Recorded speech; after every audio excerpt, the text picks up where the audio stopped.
Hello and welcome to the Diverse Bookshelf with me, Samia Aziz. On this show, I interview incredible authors doing a deep dive into important themes and issues while talking all things books. I'm so thrilled to be speaking to the incredible Jamaica Kincaid today.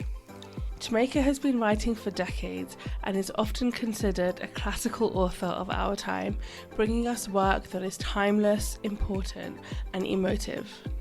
Born in Antigua, Jamaica Kincaid is a Caribbean-American writer whose essays, stories, and novels are evocative portrayals of family relationships and her native Antigua. She settled in New York City when she left Antigua at age just 16 and first worked as an au pair in Manhattan. She later won a photography scholarship in New Hampshire but returned to New York within 2 years.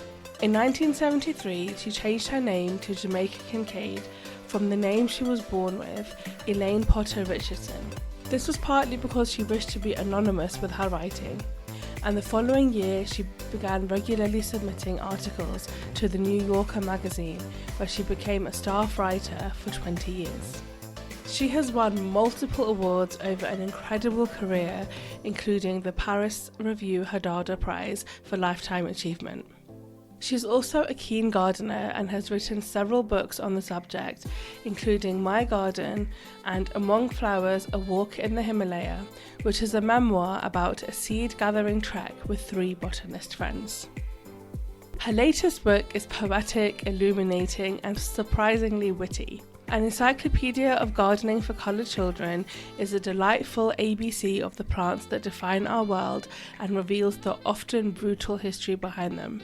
Jamaica's decolonial investigation of the garden world is supplemented by brilliant illustrations from the great American artist Carl Walker, resulting in an inventive and sometimes quite practical exploration of the truths of history in our gardens, aimed at all ages. I'm so glad Jamaica's my guest today. Hello, Jamaica. Welcome to the Diverse Bookshelf podcast. It's so lovely to have you on the show today. I'm so excited. Thank you, so am I.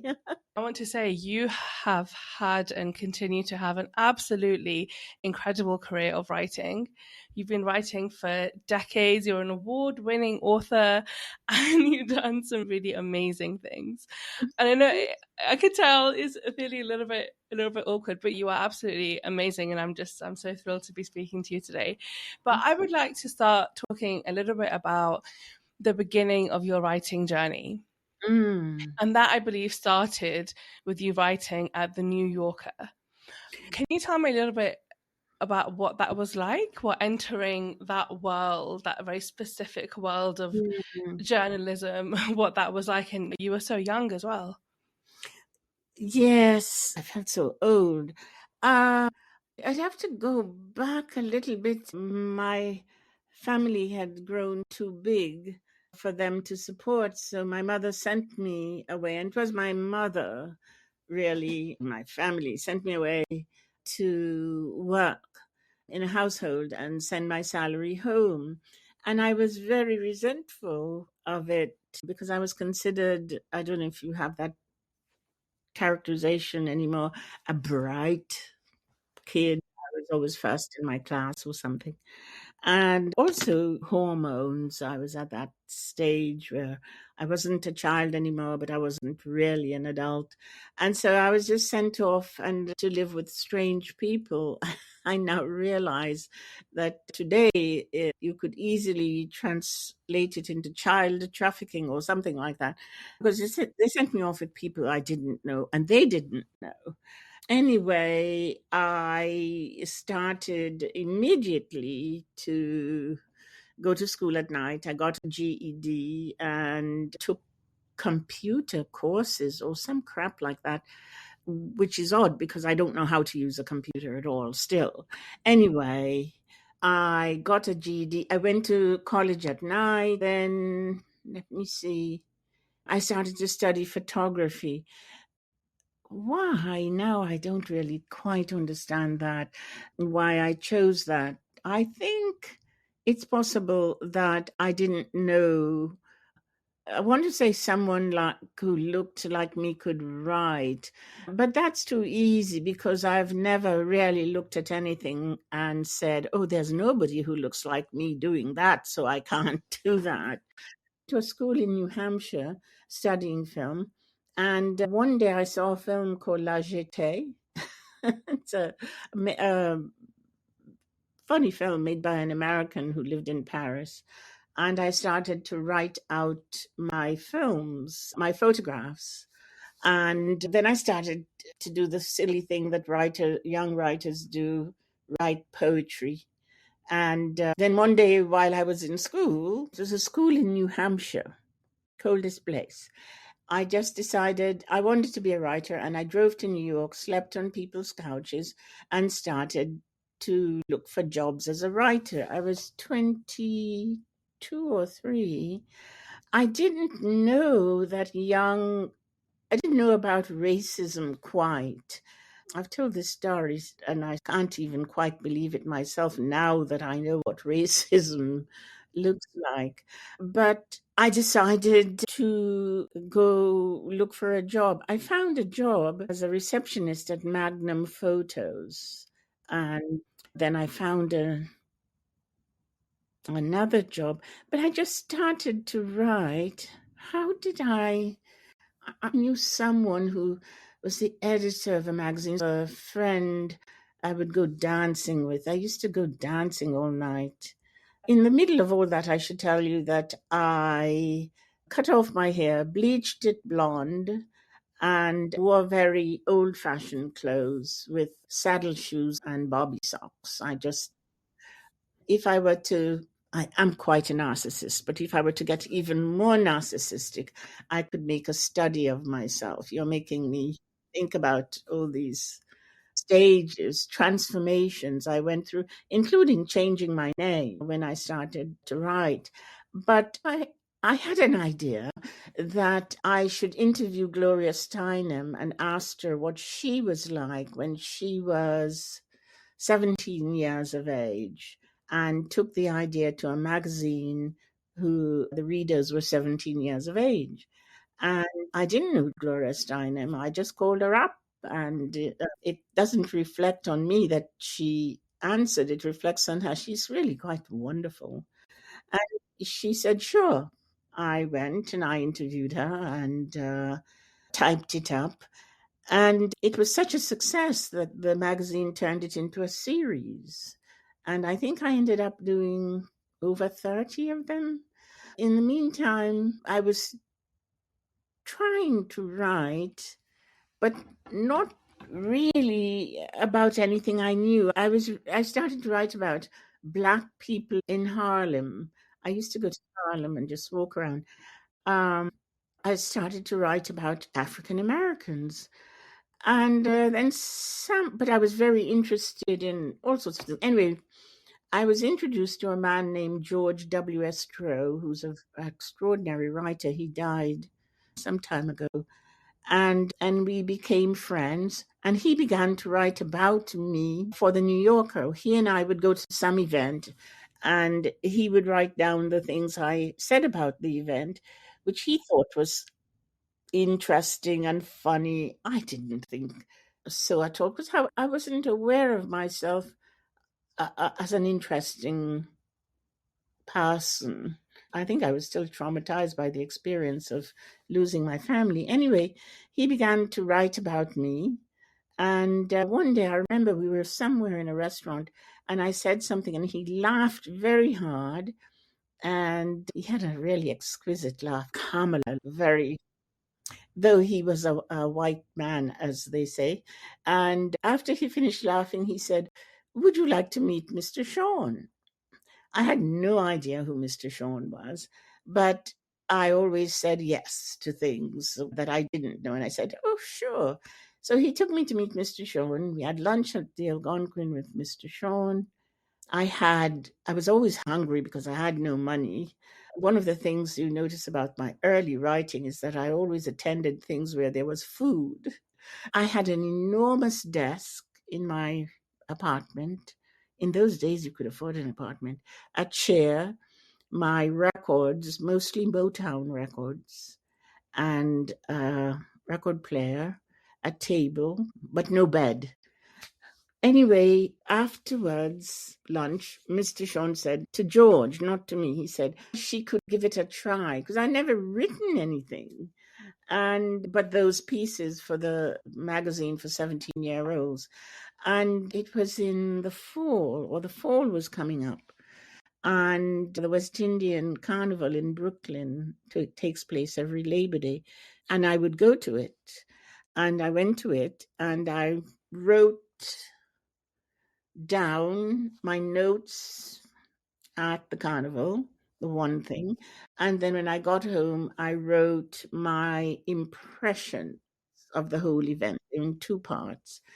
And I gave them to George, thinking he would give them to Mr. Sean, who would have someone rewrite them. Instead, they appeared in the magazine just as I had written them. And I was, of course, surprised, but it dawned on me, that is my writing. It is what I think. I have thoughts. What I think is in my head, that's what I should. And I suppose lots of times people say, "Oh, you sound just like you're writing," and I suppose that's how the influence started. But so I started to write little things for the New Yorker. They had then a form of we. They were anonymous. The pieces were anonymous. I think I was the only person whose name ever appeared on a piece because it would say, "We have a letter from our friend Jamaica Kincaid," and so my name would appear. But if you were writing something, it would say, "We did so." And I didn't like the "we" at all. I wouldn't have been able to say that at the time. But as they were all white men, everybody at the New Yorker was white. But that didn't bother me or intimidate me or anything. Actually, I thought they were quite boring. And there were ones I wouldn't speak to out of principle because I thought they were sexist or something. I didn't think they were, I hadn't understood American racism enough to judge people as racist. So I would just say, "Oh, that's a very boring person," and I just started to write. So when I tried to get around the "we" by invention, I would invent. How would I? For instance, I went to there was a convention of tableware. Wasn't a convention. What was it? The tableware manufacturers met in some hotel and they had a big dinner, and the entertainer, so to speak, was a woman named Letitia Baldridge, who had been Jackie Kennedy's social secretary. And she was the speaker of the evening. And I went to it. As I say, I always went to the places where there was food. And I just made fun of her. I just said all sorts of funny. Oh, I went to anniversary of the Nancy Drew stories, and I made the talk story into a Nancy Drew book. How in the books they always say, "Oh, look, there it goes," and but my favorite was I went to a book launch that Milton Friedman. I don't know if you know of him. He was a horrible economist who very free market. He was so free market. He wore ties with Adam Smith's portrait on it. Yes, yes. And he was responsible for the Chilean experiment you're too young, Pinochet and all that. I just hated him. But I knew if I said, "I hate Milton Friedman," Mr. Sean would never publish it. So I made the whole event into an expense account. How much does this? And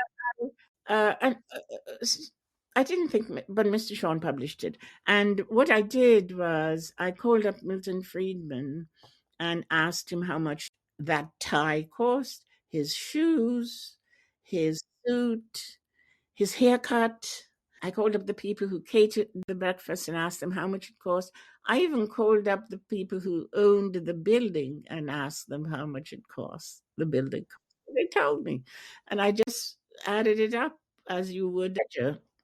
that was the talk story. So I would just try to get around the convention, the things that existed that didn't conform to how I thought the world should be. And I suppose that impulse still, yes, motivates my writing, how to get around the convention, to the point where I argue with people when they say the essay, the novel, the this, the that. And I find the categorization inhibiting.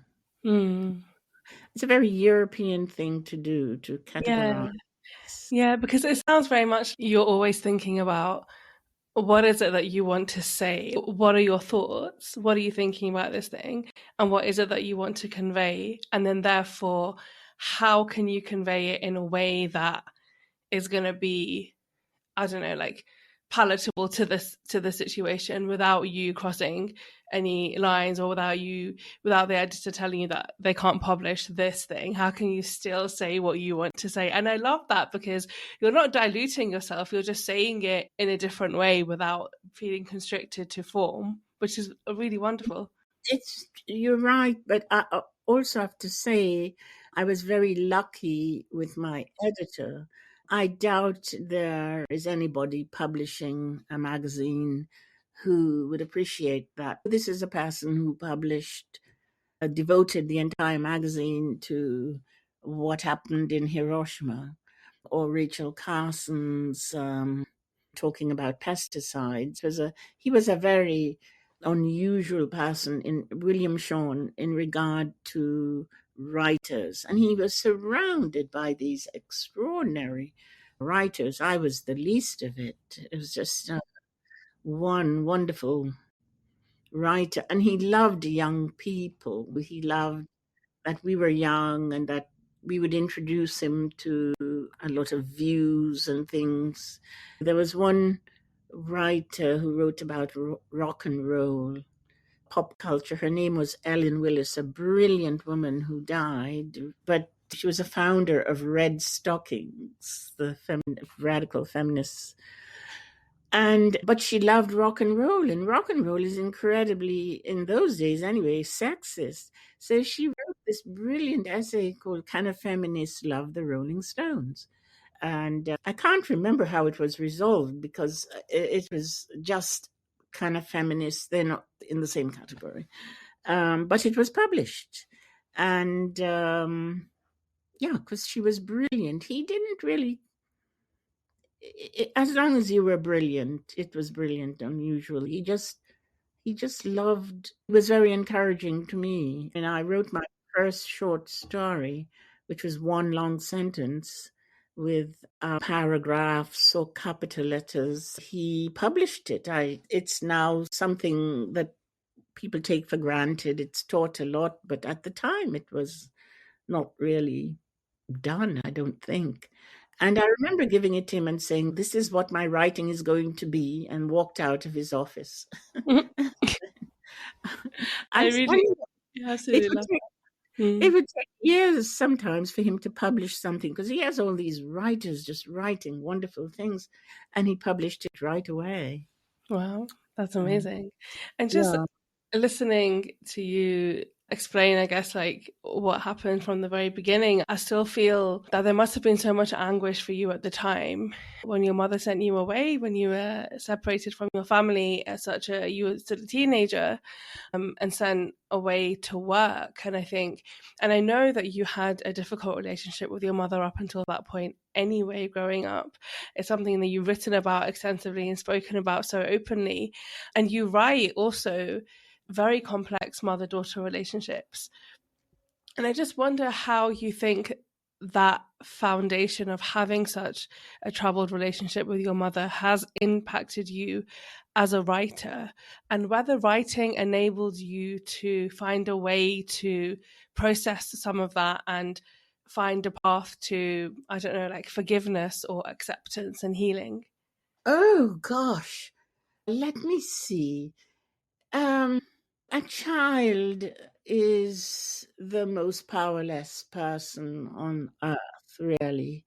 until he gains, or they gain some control. And then, of course, they become a tyrant too, because that's all we seem to know how to teach each other. But mother, I was trying to find a book yesterday in which I was reading a book about politics in Antigua, and I'm going along reading it when suddenly I come across my mother. She was very political. I knew she was very political because she brought me up that way before she had other children. I remember her once telling me, why do you have to sing that nonsense, Rule Britannia?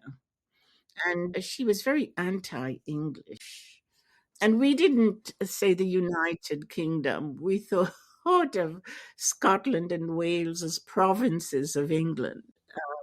At least that's how it was presented to us. So if you said you were going to your way, say going to England, even though you might end up in Scotland, you say going to England. So she said, why you have to sing that nonsense? And so early on, I was exposed to this woman with political thoughts and political feelings. Apparently, she would address crowds of people at the bus station at political rallies. I didn't know her then, but when you ask me about her, what I think of is this frustrated woman, brilliant, utterly brilliant, would read all sorts of things just for the sheer fun of it, or just read. Actually, she always read non-fiction. Don't think I ever saw her read a book of fiction, but I think it must have been very complicated for her to see my intellectual development. This is a person who gave me, for my 7th birthday, a dictionary. Oh, lovely. And I loved it. I read Yeah. the dictionary as if it was a book. I didn't have anything else to read. I think it must have been complicated for her to see this person. At a certain point, she hated to see me just sit around reading, because and that gave me a reputation of being lazy, that all I liked to do was read. And in fact, there's a book I wrote about my brother dying, in which I recount the fact that because I had neglected him when he was 3 years old or so, or maybe less. I neglected him because I was reading. She gathered up all my books and burnt them, just set them alight. And I didn't know the symbolism of book burning at the time, but I can remember the feeling of great loss, because they were not my books. They were all stolen. I couldn't afford to buy books. But once I read a book, I couldn't part with it. So I would just. So there was that complication to look at for her, that she was frustrated. She was brilliant. She would support politicians and canvass for them. And so on, they'd get into power and I think ignore her. She never gained anything from her political activity. In fact, when her husband died, he left her penniless, and she had to borrow money to bury him. So she never gained anything from it. So she had all this anger, this incredible anger. And looking at it, I can see it was just a frustration, not knowing that it was her gender. It wasn't life, it was gender. It was, if she had been a man, her life would have been different. You ask about forgiveness and so on. It's not that I forgive. I don't know. What does it mean to forgive? You just set it aside and try something else and but I don't know what forget, certainly not forget. When people say forgive and forget, it's just nonsense. You never forget. But I don't know what it is to forgive. You let it go, but it's not closure or anything. It's not that I forgave her. She gave me so much. She taught me to read and she taught me to love books. She had this cycle, and I'm writing about it now in a book I'm writing about making a garden. She had a cycle of making something, And then when it annoyed her in some way, she either created the annoyance or it actually was an annoyance, and then she'd destroy it. It was just amazing to watch her. I didn't have the words to explain it when I was a child, but now I look back on it. I call her Cronus, the god who gives birth in the morning and eats the children at night. That's my mother, just. Yeah, but circumstances and her circumstances, and a lot of our experience as children, I now can see was replicas of the replication of colonial power. There are all these things, laws, colonial laws, and in some former colonies, they're still on the books and used against the citizens. But there were all these colonial laws that you didn't have in Great Britain. And our lives were very confined: how to behave, what you can wear, when. Hats. I don't know if you ever see a West Indian person very obsessed with hats. Now, it's true we live in the sun, so a hat is a protection, but the obsession with hats and manners, certain ways of being a girl, of being a woman, and so on was intense. So a lot of her mothering towards us was like living with the colonial office. So yeah, this tight behavior, this incredible things you can and cannot do, or ways to. I speak like this because I couldn't speak. We weren't allowed, at least in my house, I wasn't allowed to speak what we call broken English or patois. And we couldn't do it at school. We could hardly do it among ourselves. So there's a lot of control. Yeah. I Yeah. guess I understand what you say when you say that you don't really understand or don't really know what forgiveness is in this way. Like you can put things aside and move on. And it sounds like there's been, I don't know, like a profound reflection or coming to understand who your mother was. And I think that comes with life and age and wisdom and experience, and to be able to contextualize and understand why certain things happened, why certain decisions were made, but also like why our parents are the way they are. To understand what circumstances led to them being a certain way. Very strict in your case. My parents also are absolutely wonderful in many ways, but they don't have a softness that I sometimes see with other people. My father is not like jovial, like I see my friends' dads are making jokes all the time. But as I'm getting older, I think I'm able to understand where that comes from and to hold space for it and to respect it also. But that doesn't take away from the way that you were made to feel in particular your case as a child. Even before you were sent away. It's an incredible amount of burden to put on a child to say that because you were so busy reading, you neglected your younger brother who passed away. That is, I cannot imagine what that must have done to you as a child. Things like that, there are almost no words to explain how that must have impacted you and the pain that caused you. What has happened to you over time with regards to that pain? Have you been able to, I don't know, has that been able to soften? Have you been able to, I don't know, recover in some ways from that? I just write. Sometimes, in fact, in that book about my brother and where I described that incident, I think I wondered out loud if every book I write is not a way of replacing the books that were burned. I'm sure a human being is such a fragile, complicated thing that, yes, I'm sure I will never get over it in some way. And I'm sure I've duplicated it. I have children, and sometimes I don't think I've ever behaved in that way.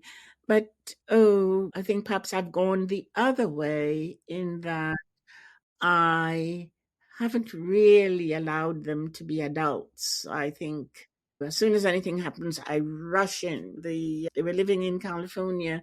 The pandemic came. I sent them tickets to come home immediately. And then, of course, it was very hard to get them to leave because it was really nice at home. No, I think it's not forgive. It's just that, oh, I see how that works. And there are certain things that are not bitter for me anymore. I write. It turns out I write. It turns out that perhaps, and I don't give my mother credit for this, perhaps if I had continued on my scholarship, I've gotten a scholarship to a university, I'd have been one of those teachers that I hated.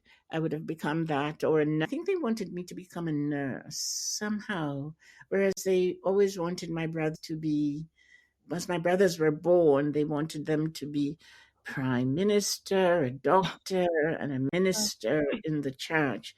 And I remember knowing nothing about feminist ideology, wondering how come no one ever thought of me as a distinguished adult. And they sent me away, and somehow I managed to rescue the child who read and aspired, who imagined herself to be Charlotte Bronte.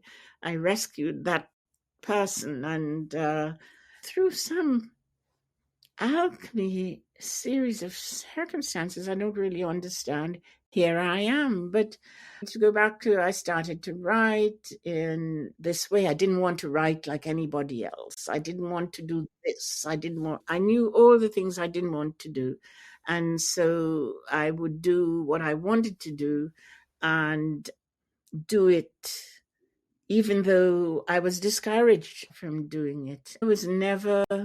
I didn't understand what I was up against, thank God. I wasn't conscious, as I say, I wasn't particularly conscious of the whiteness of people. And this is a really strange thing.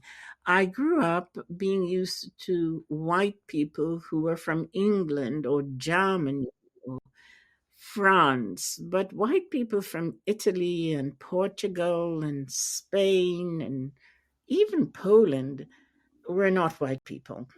And that, you can see, reflects English prejudice. I adopted their view of what a white person was. I don't know if you all still speak French with an English accent. That used to be a thing.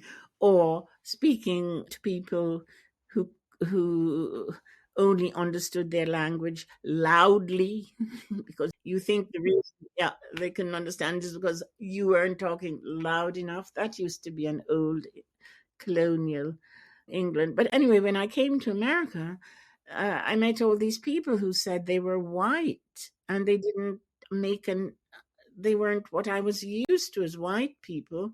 So I didn't take it seriously. And I'm sure I got a lot of racism directed at me, but since it wasn't coming from real white people, I just thought they were badly brought up. I used to think a lot of sometimes things, God, that person's so rude, but actually the person's just being racist. Yeah, that's so interesting because I remember speaking not so long ago to somebody who she was talking about it in terms of dating men, but she was saying that there is such a difference between a white English man and a white like Australian or something. Like they're just so, she said they're just so different because that, and it's the colonial mindset that still so many generations on creeps in. And well, Yeah. when she was describing it, I just assumed that she was talking about like just being racist, but she was like, no, but it's more than that. There's this like entire colonial mindset. And I think it's like absolutely true. I think a white British person is a specific kind of Of white person. person. Yeah. Isn't that odd? Yes. I think especially the men. I think because you throw some patriarchy in there and you've got It's just, yeah, it's really interesting and very bizarre as well, but very interesting. And you have spoken about growing up in a place that was colonized and controlled, and you've written about Antigua, which is where you were born and lived for quite a number of years, and you've always had a very difficult relationship with Antigua.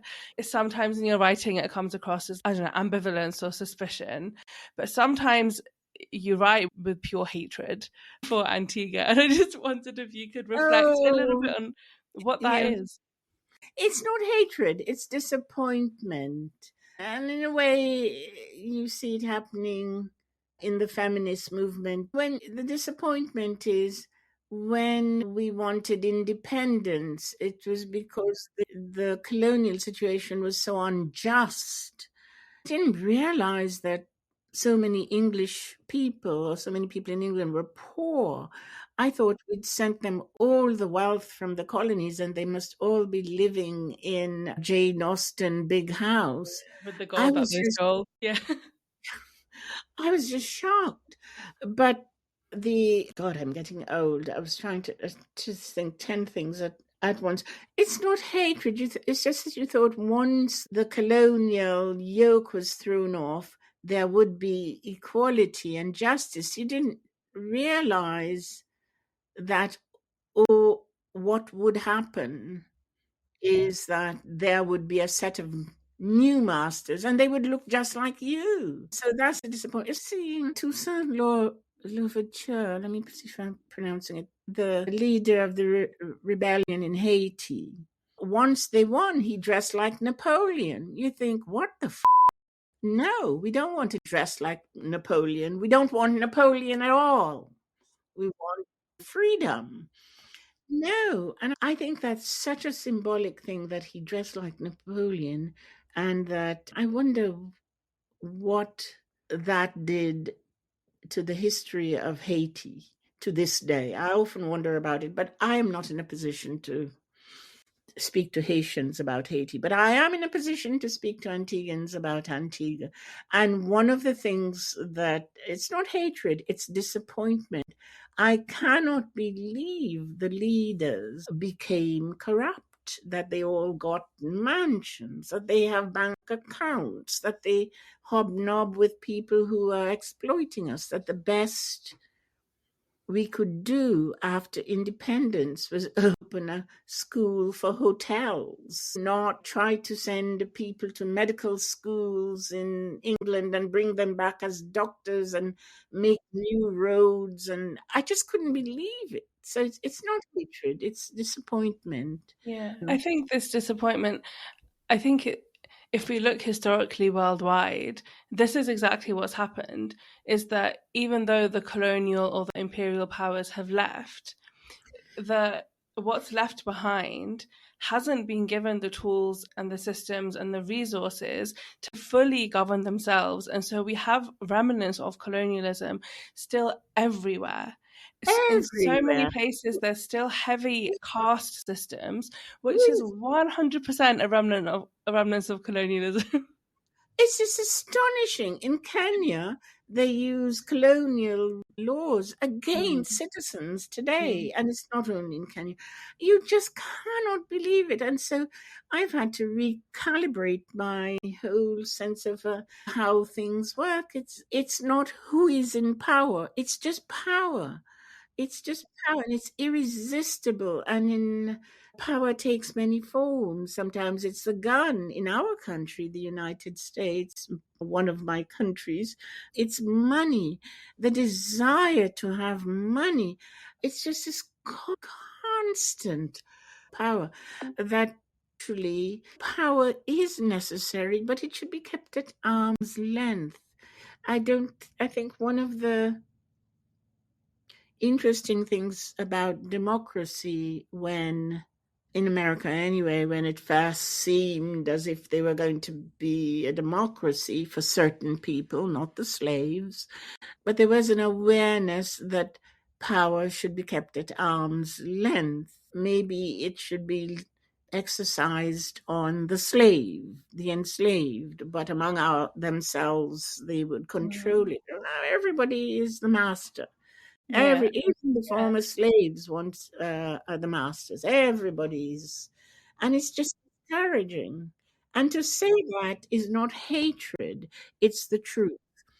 Um, if one of the things I wish the Antiguans had not been so angry at me. When they actually said this to me, they said, "It's true, but did you have to say it?" And I think, but Jesus Christ, you brought me up to tell the truth. That's the truth. Is this the truth? No one in Antigua has ever accused me of lying. They've only been angry at me for telling them the truth. And to know the truth and not to act in it is cowardice. And that's what has Yeah. happened, is Yeah. they are cowards. So they have all these fake medical schools. They're all over the little islands where people who can't get into medical schools in the United States go there and are trained, and I hope you never run into any of them.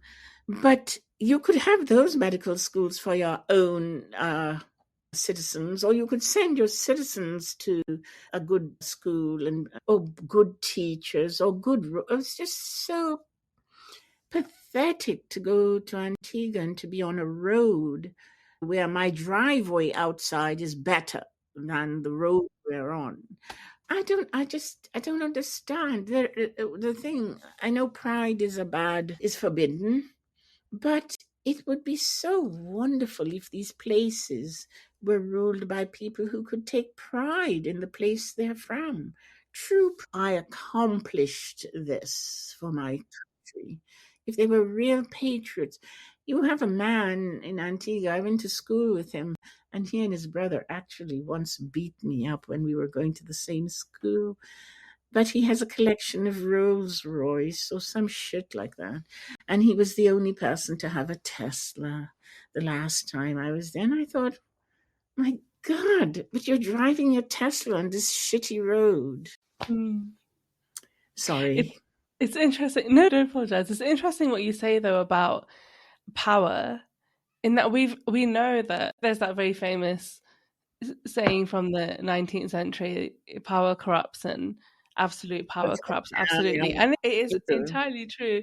And I think it's because as people, we have never known, in quote unquote civilized society, we have never known freedom. We have never known self-governance and liberation and community in the true sense of the word community.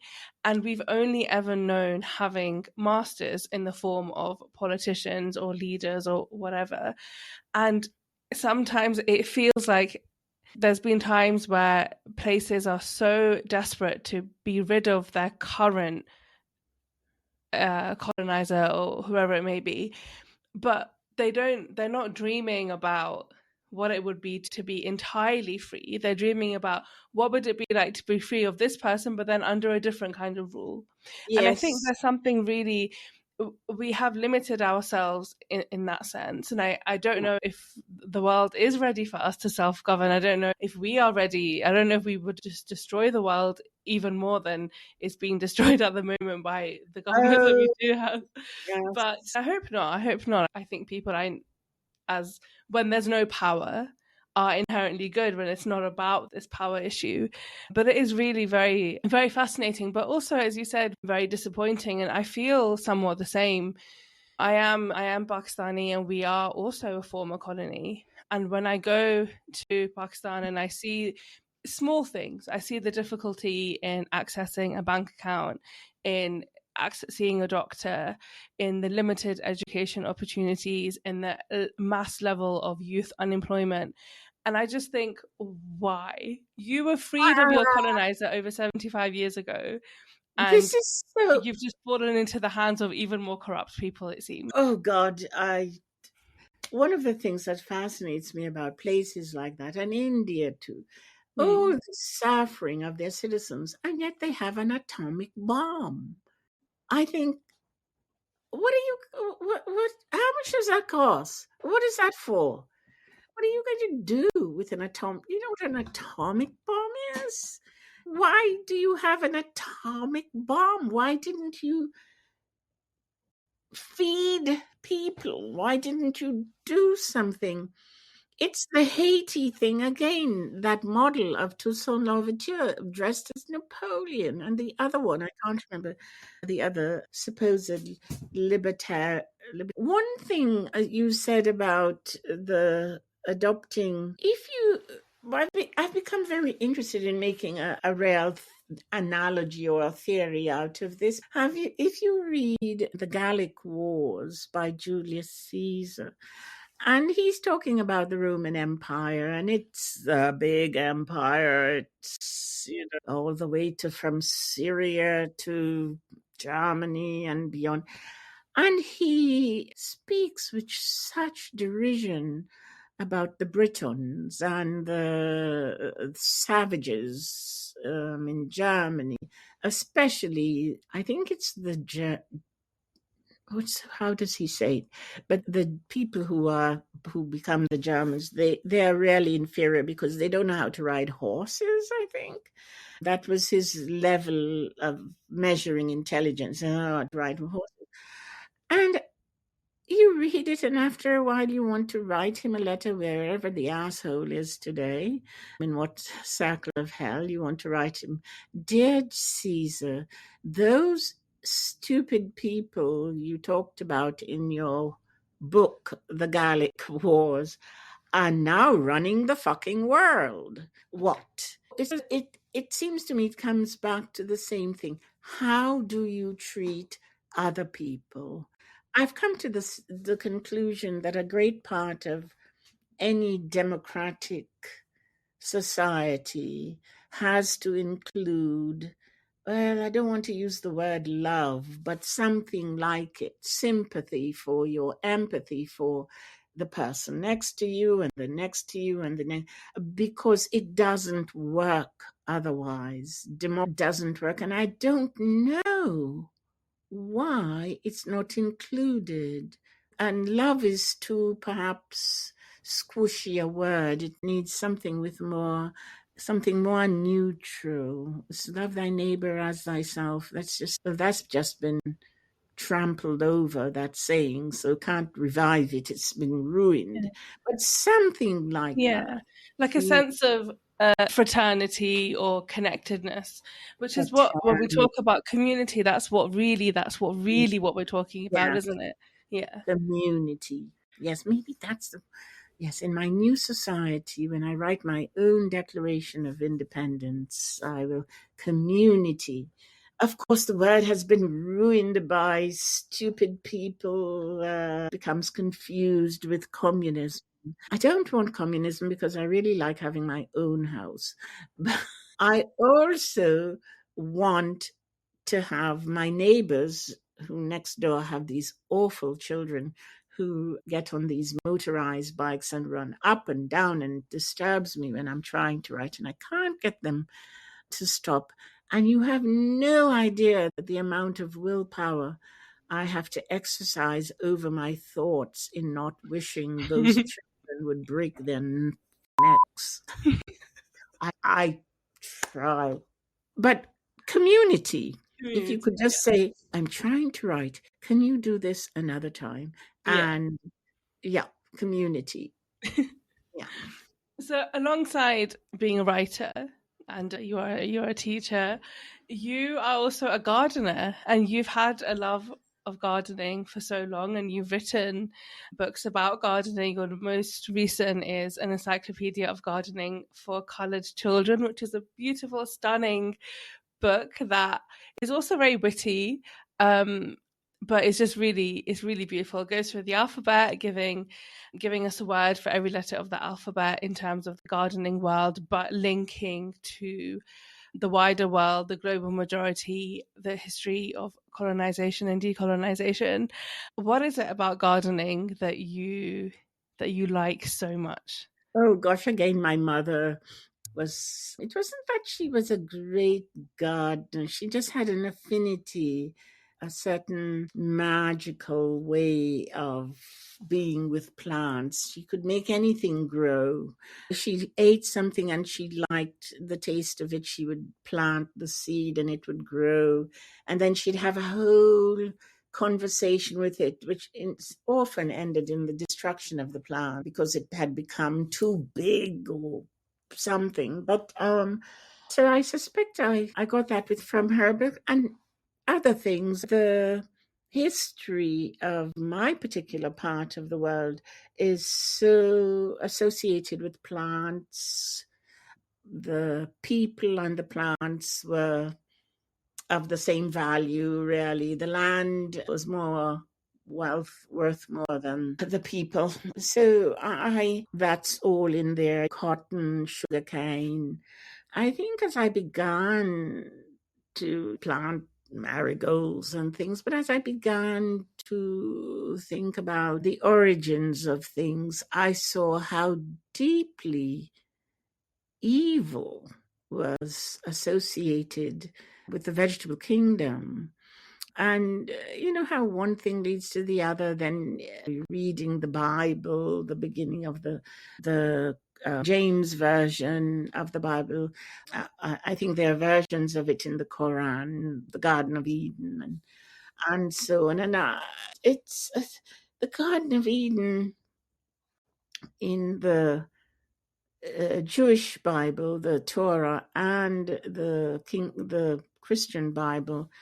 The difference to me is that in the Christian Bible, the part they call the Old Testament is really old. It's for them, for Christians, it's really old, and it's the precursor to the New Testament, which is the real for Christians. In the Torah, the Jewish version, that's it. There is nothing. No one is going to come out afterwards. I don't know enough about the Quran to say, but in those two versions, the Garden of Eden is like, what do you call it? It's like the DNA of everything that's going to happen in human communities. It begins with this lone dictator who makes the world. I'm putting it in my own words now, who makes the world and is very lonely, and then gets a couple of people, friends. He shares everything with them. And of course, he has all the power when he gives Adam the power to name things. I'm sure he must be secretly laughing at some of the names because Adam doesn't know the names. He hasn't made anything. It's just, and one particular thing I like, and I see it replicated in everything you call civilization that has a garden. It's the arrangement of the tree of life and the tree of knowledge. Agriculture comes first. Every place you grow food first. And then when you have enough food, you begin to grow things for your pleasure. And the pleasure of it leads to knowledge because you're sitting there thinking. That's what the garden, as we've come to know it, is a place for people to say, oh, I retreat to the garden. It makes me mentally healthy. The garden that is not food does all sorts of things. It's practically medicine. And the early doctors were botanists first. They treated people with plants. They had to know plants, at least in this part of the world, in the western part of the world. And I think plants were the medicine. And in fact, I think pharmaceutical companies send people all over the world to see what local people are using to cure their various diseases, and then taking it and then charging the local people millions of dollars or denying them the medicine. Power again. But for me, the garden led to all these things, this manipulation, this history. Certainly after 1492, the relationship of people to the vegetable kingdom became fraught and cruel and changed the world. Ask yourself, what did the British drink before tea? Tea, you would think tea was growing in Surrey. Comes from Exactly. France. Yeah. It, or clothes. I don't know if you ever noticed. Have you ever gone into a Tudor house? Everyone is so short. Suddenly, people got better clothes. Cotton, which was cotton changed England. People talk about the Luddites as if they were ignorant people. They weren't. They were worried about their jobs because there was so much cotton they couldn't weave it by hand. So the mechanization, industrialization of machines led to became like Detroit, all these angry union people who can't make cars anymore. So the vegetable kingdom. Oh gosh, I feel as if I'm someone in a Tolkien novel talking about evil. But it's true, it just was changed. I have so many things growing in my garden that come from China. Flowers or Japan. Oh, and if you look at that, oh my God, I sometimes think, oh, how did the Japanese become an empire? If they didn't become an empire, they would be subjugated. Yeah, And yeah, that's it's very true. Yeah. yeah, okay. Maybe it's time to stop. Mm. And the way I was fascinated to know that the sunflower is the national flower of Ukraine. It comes from Arizona. Sunflower is native to Ukraine, but I'm glad. Oh, that's a step in the right direction. If only Arizona could take a plant from Ukraine and make it their flower. Nice swap of Yes, national life. symbolism. Yeah. Yes, yes. Yeah. I very much, yeah. So, in any case, to answer your question that you asked so long ago, the garden led me into all these paths. I read garden books with utter disdain. The people who usually write about the garden, now is the season to do this, that, and the other. Mm. Oh, actually, it's not. It's a season to look at this plant. How did it come in your possession? Anyway, Yeah. enough. No, I really enjoyed listening to all of that because living in a world right now where power and politics has infiltrated everything, including the plants that not only are national flowers of countries, but that are being grown or being attempted to be grown in different parts of the world. And it's so interesting if we dig deep and understand why that is. And often it's driven by greed and capitalist values and money and power, as we've spoken a lot about today. But as you said, like it really feels like it's time to let that go and to let the earth be the earth and to do the things that and to garden it in the way that it needs to be gardened, because otherwise we're going to see the worsening of what we're already seeing, which is a shortage of food, extinction of animals and plants, and the disruption of the food chain, climate change, excessive disasters like floods and tsunamis taking place, which are causing mass damage and loss of life. And as you said, it is time that we finally respect the earth and to return back, I think, to some of the things that we've been talking about, which is community and fraternity and love. And protecting each other. Absolutely. Protecting someone is protecting yourself. Someone just told me, I have a friend in Israel, and there's an outbreak of impetigo in Israel and some other rare disease. And it turns out that the soldiers who are in Gaza are bringing back things. And I don't know why the world isn't talking about that. You never do anything without it. And I'm not talking about karma. I'm trying to remember this wonderful quote Elias Canetti said. I'm going to find it. It's something like, every action has its own something in it that rebounds to you. Oh, I'm going to find it. You just don't you're not just doing something and it remains with you. Whatever you do to someone else, somehow it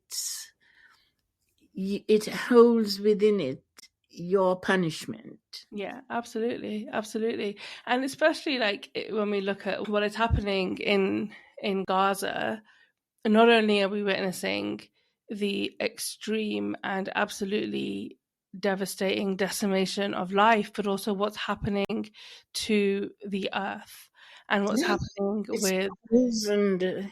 exactly Yes, with water contamination and lack of yes. water and disease that is breaking out. And there is no way that is just going to be contained to Gaza. No No, way. all those bombs apparently are Mm. poisoning the earth. You won't be able to grow anything Yeah. in it. Oh, we're so stupid. I agree. Yeah, I agree. We are. We are. I feel like why are we not? Why is the world not screaming to end this and to? Why is it that it's still continuing? It's almost 8-10 months at the time that we're speaking today, coming up to a year. It's absolutely blows my mind. Like I just can't. But yeah, and you're right. They say that in the way that the body keeps the score, the idea that like Body whatever keeps, you yeah, physically go through yeah, or whatever you emotionally go through yeah, has a physical impact. And the yeah. same way the earth does not forget, right? The earth, sooner or later, Oh, whatever is done, there is going to be a reaction. God. Yeah. My God, the earth. Have you seen all those layers and layers? For a while, I was interested in geography. I still am. And not geography as I was taught in school. Geography was really place names, but now they call it earth science. But oh my God, the earth, the layers and Mm. layers of things that it produces. Yeah, the earth really doesn't Yeah. forget. And I really love your new encyclopedia, an encyclopedia of gardening for colour children, because I think it's such an important call for us all to come back in some ways to the earth, to reconnect physically with soil and with plants and to understand where they come from. And also to have a sense of not ownership, but belonging, I think is the right word. Belonging. Yeah. There's a wonderful drawing in it. By the way, I should mention that the beauty of it is really the The work of Carol illustration. Walker. Yeah. Yes, and I think I have E for Earth, and Yeah. she has these children. It look as if they're coming through a birth canal.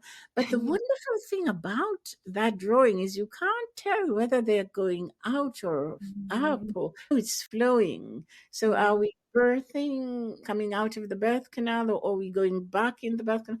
And it's a cycle that the earth goes through, just turns over and later. That's that, and Nicotiana, I think, is my favorite. The one for tobacco, where Yeah. the boy is lying, what clearly is at the bottom of his grave, and out of his mouth grows a beautiful tobacco plant. I love that one.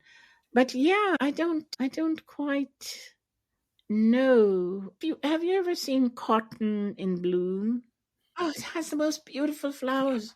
I don't know how you could have looked at it and see a beautiful flower and then think, and I'll force some people to grow it. Oh gosh. It's just a beautiful, there's so many beautiful things about plants that are miraculous, the way they adapt. Oh, there's a whole conversation about whether they're intelligent. And guess who's having the conversation?